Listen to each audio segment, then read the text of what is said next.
Bismillahirrahmanirrahim. Assalamualaikum warahmatullahi wabarakatuh.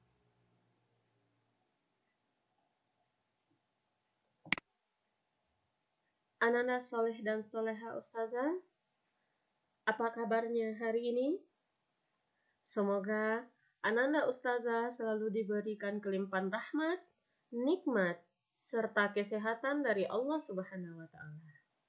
Dan semoga Allah selalu memberikan semangat kepada teman-teman untuk tetap menuntut ilmu walaupun di dalam kondisi pandemi COVID-19 saat ini. Insya Allah dengan bersusah payahnya teman-teman menambah ilmu, menuntut ilmu pada kondisi seperti ini, insya Allah diberikan pahala yang lebih berlipat ganda lagi oleh Allah Subhanahu wa Ta'ala. Nah, teman-teman, hari ini, insya Allah kita akan mempelajari tentang peta. Peta dan kelengkapannya. Nah, ini ya, peta dan kelengkapannya. Teman-teman, coba dilihat. Ini ada sebuah contoh peta, yakni peta Provinsi Sumatera Barat.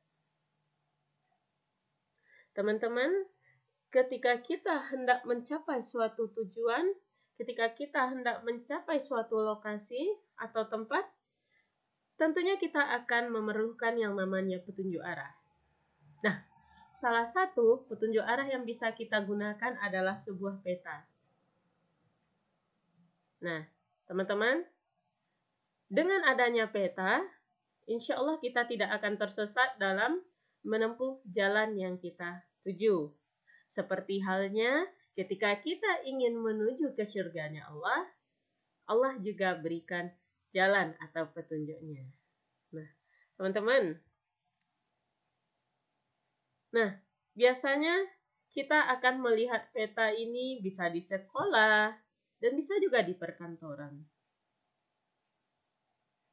Nah, tentunya dari peta bisa kita lihat ada peta provinsi, ada peta administrasi kabupaten maupun kota, ada juga peta yang mencakup isi seluruh dunia dalam sebuah bola besar, itu yang disebut dengan globe. Nah, teman-teman, melalui peta ini kita juga bisa melihat gambaran suatu wilayah. Kita bisa melihat seberapa luas dataran tingginya, seberapa luas perairannya, dan seberapa luas dataran rendahnya. Nah, teman-teman, insya Allah di dalam materi ini, kita diharapkan yang pertama, teman-teman harus bisa itu membaca peta lingkungan setempat. Nah, setelah teman-teman mempelajari materi peta ini, teman-teman diharapkan bisa membaca peta lingkungan setempat. Kemudian yang kedua, teman-teman bisa menggambarkan peta lingkungan setempat dengan menggunakan skala sederhana. Yang ketiga, teman-teman dapat menghitung jarak tempat dengan menggunakan skala. Yang keempat, teman-teman bisa memperbesar dan memperkecil peta sesuai dengan kebutuhan. Teman-teman, insya Allah di dalam materi ini yang akan kita pelajari itu yang pertama ada peta dan kelengkapannya. Kemudian peta dan kelengkapannya ini yang intinya akan kita pelajari yang pertama adalah pengertian peta. Yang kedua, kelengkapan peta. Yang ketiga, skala peta. Yang keempat, menggambar peta. Dan yang kelima adalah memperbesar dan memperkecil peta. Oke teman-teman, kita masuk yang pertama, yaitunya pengertian peta. Nah, teman-teman, peta adalah gambaran permukaan bumi, bahkan secara keseluruhan gambaran permukaan bumi yang dibuat dengan menggunakan skala tertentu pada bidang datar. Nah, teman-teman, seperti teman-teman ketahui, peta ini tak obahnya seperti sebuah dena. Namun, Perbedaannya hanya jika peta menggambarkan tempat yang lebih luas, sementara Dena hanya menggambarkan tempat yang kecil. Selain itu, peta harus dibuat dengan perbandingan tertentu. Nah, teman-teman, nih, Ustazah jelaskan tadi, peta itu kan gambaran permukaan bumi yang dibuat pada bidang datar. Nah, bidang datar yang dimaksud itu apa? Coba teman-teman ya. Bidang datar yang kita gunakan dalam membuat peta adalah sebuah kertas. Nah, teman-teman tentunya ketika teman-teman ke perpustakaan atau biasa juga lihat buku pembelajaran kakak atau abangnya, kita akan melihat sebuah buku yang berisi dengan kumpulan peta. Nah, buku yang berisi kumpulan peta itu disebut dengan atlas. Nah, adapun kumpulan peta yang dibukukan disebut dengan atlas. Nah, ada juga nih teman-teman, peta dunia yang dibuat di dalam sebuah bola besar yang disebut dengan globe. Nah, teman-teman, kita lanjut ke materi berikutnya. Berarti, sampai di sini teman-teman sudah paham tentang pengertian peta? Insya Allah mudah-mudahan teman-teman paham ya. Nah, kita lanjut ke materi yang kedua yaitu tentang kelengkapan peta. Nah, Ustazah, apa saja sih kelengkapan peta yang harus kita penuhi? Nah, kelengkapan peta yang harus terpenuhi dalam sebuah peta adalah yang pertama, judul peta.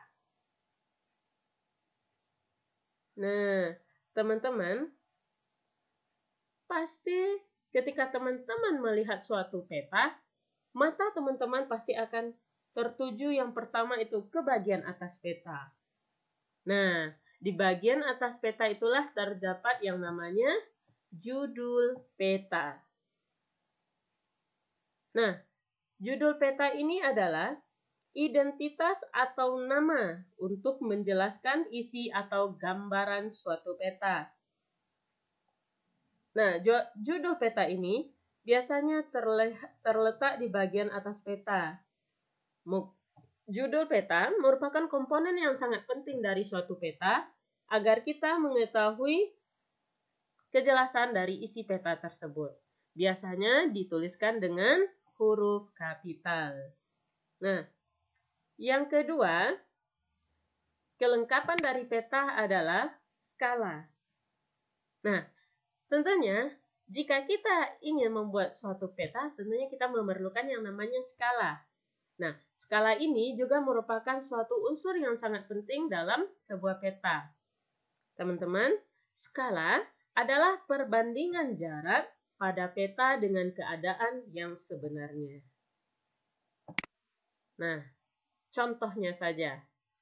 Kita lihat dalam peta Provinsi Sumatera Barat, di sana akan kita lihat skala dari peta Sumatera Barat itu adalah 1:500.000. Artinya, 1 cm pada peta sama dengan 500.000 cm pada keadaan sebenarnya.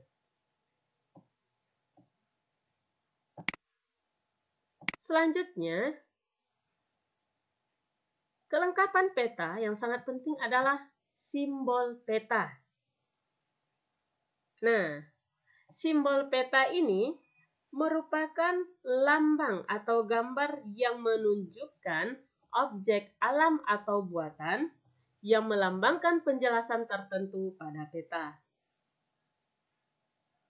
Nah, teman-teman, simbol di dalam peta ini harus memenuhi 3 syarat. Yang pertama, sederhana, kemudian mudah dimengerti, dan bersifat umum. Nah, teman-teman, coba teman-teman perhatikan ya. Nah, simbol peta ini ada berbentuk 3 macam simbol. Yang pertama, simbol titik. Yang kedua, simbol garis. Dan yang ketiga, simbol warna. Kita akan pelajari satu persatu ya teman-teman, jenis-jenis simbol pada peta ini. Kita masuk. Yang pertama ada simbol titik. Nah, coba perhatikan simbol titik ini. Nah, coba teman-teman perhatikan.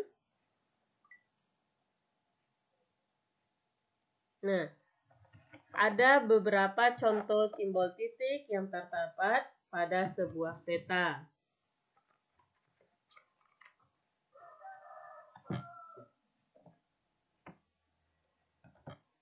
Oke teman-teman, sudah teman-teman perhatikan jenis-jenis simbol titik yang ada pada sebuah peta. Nah, yang pertama coba teman-teman lihat, ada simbol kotak kecil, kemudian di luarnya juga ada kotak besar. Ini adalah simbol yang melambangkan ibu kota sebuah provinsi. Kemudian simbol bulat hitam, kemudian di luarnya ada simbol bulat lingkaran.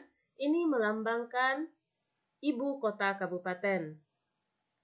Kemudian ada lingkaran putih, kemudian lingkaran besar di luarnya. Ini menggambarkan kota madya atau administratif. Kemudian ada simbol lingkaran kecil, ini melambangkan kecamatan. Lalu ada simbol segitiga. Biasanya simbol segitiga ini melambangkan sebuah gunung. Kemudian ada simbol danau, rawa-rawa, sungai, bandara atau airport, dan juga pelabuhan laut. Dan masih ada simbol-simbol lainnya. Nah, itulah simbol titik ya teman-teman.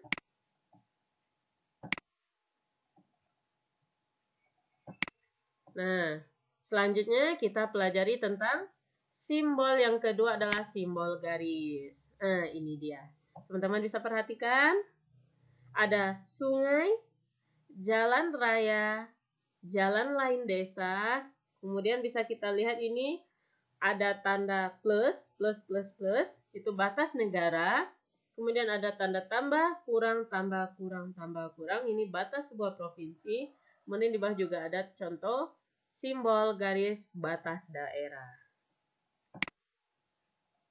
Nah, selanjutnya simbol warna.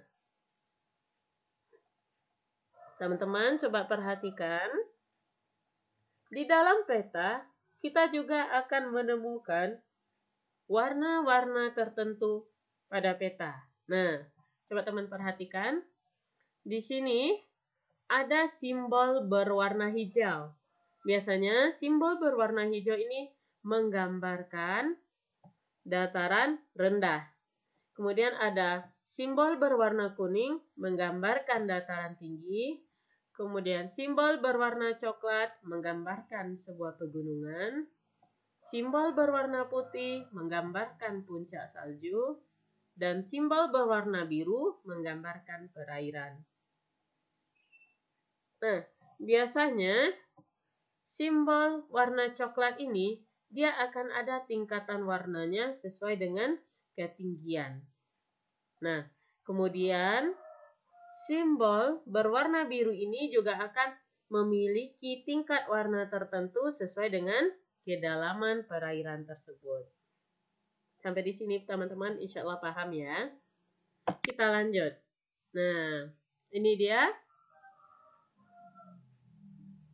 komponen peta yang keempat adalah legenda atau keterangan.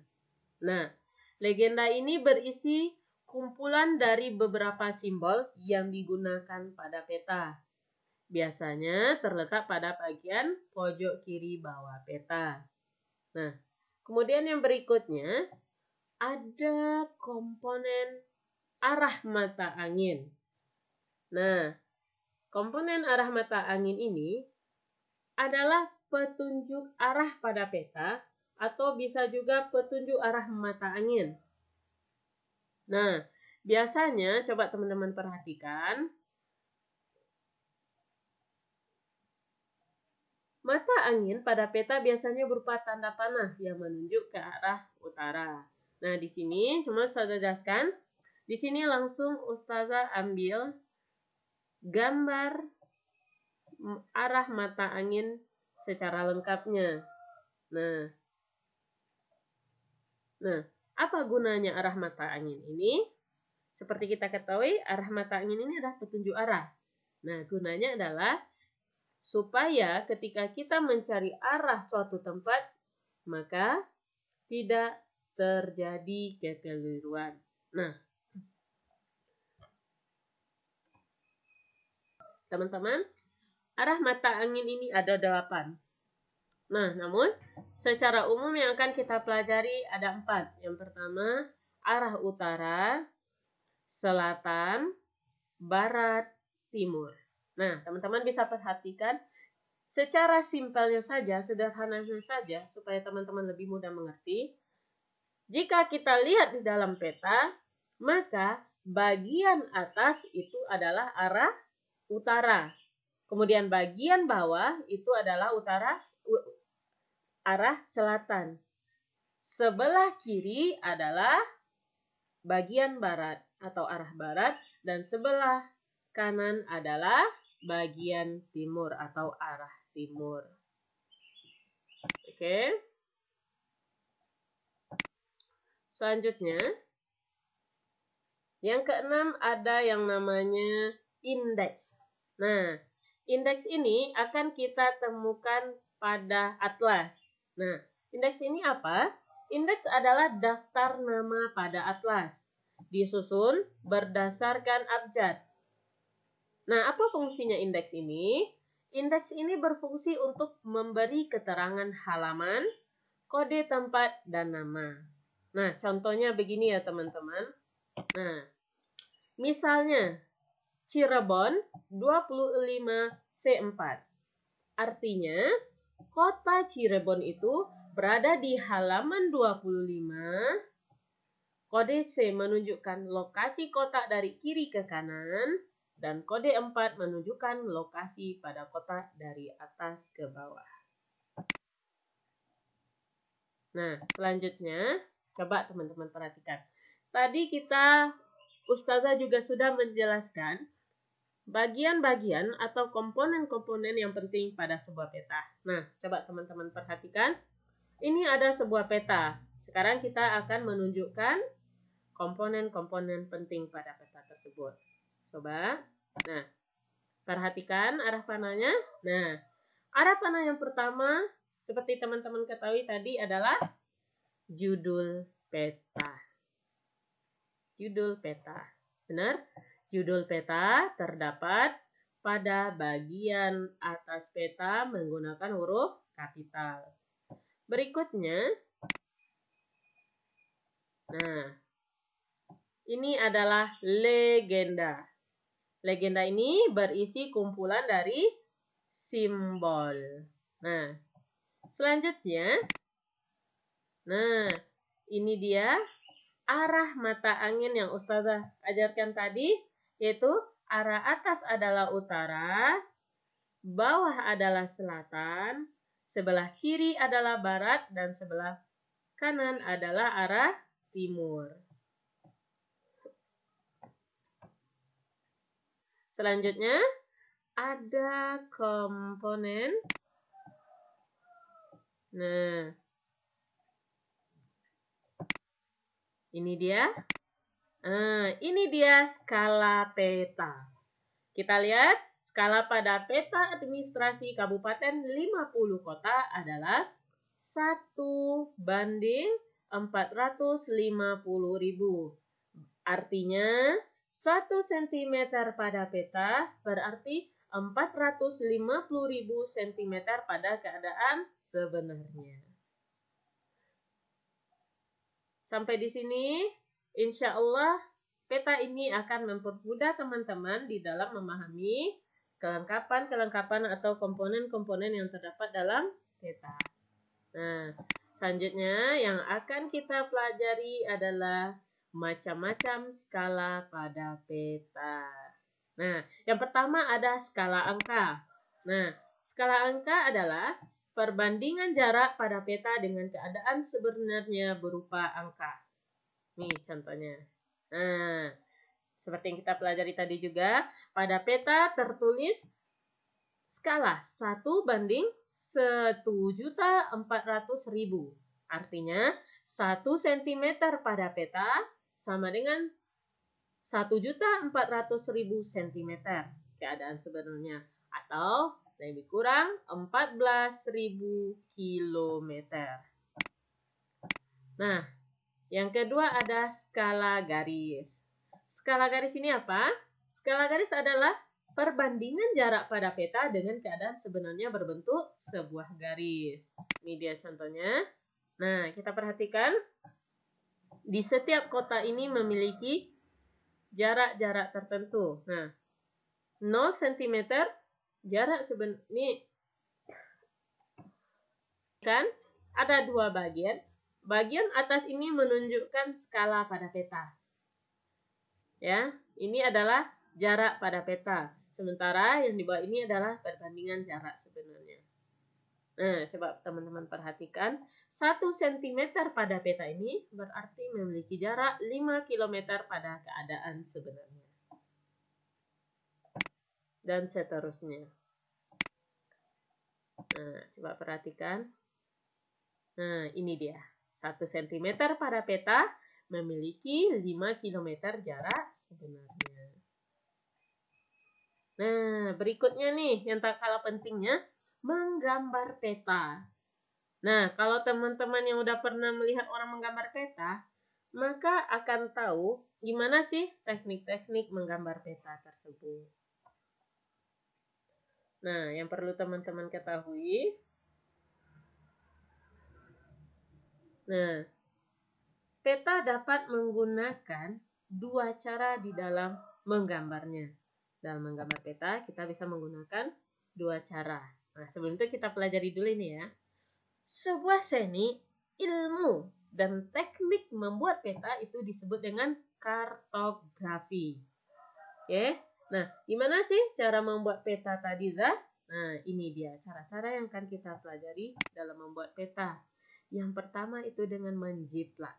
Nah, menjiplak peta ini adalah kita hanya menjiplak gambar asli dengan menggunakan kertas karbon dan kertas putih. Sedangkan yang teknik kedua adalah membuat kotak.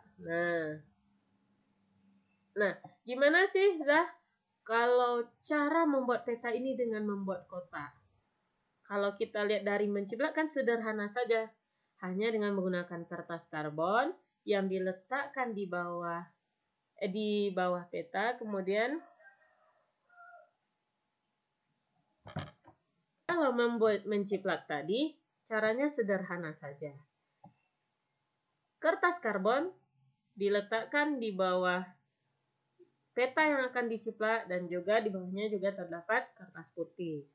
Nah, namun kalau dengan membuat peta ini gimana sih, Zah? Nah, kalau dengan kita membuat peta dengan menggunakan teknik membuat kotak, maka langkah-langkah yang harus kita lakukan yang pertama adalah kita menentukan peta yang akan kita gambar pada atlas. Kemudian, diamatilah letak kota, sungai, danau, gunung, laut, dan batas-batas lainnya.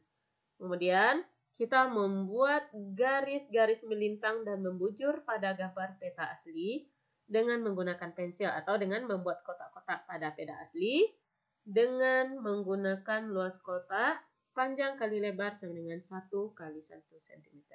Intinya, dalam kita menggambar peta dengan membuat kotak, maka kita buat kotak-kotak pada peta asli. Kemudian baru kita sesuaikan peta-peta tersebut pada kertas putih.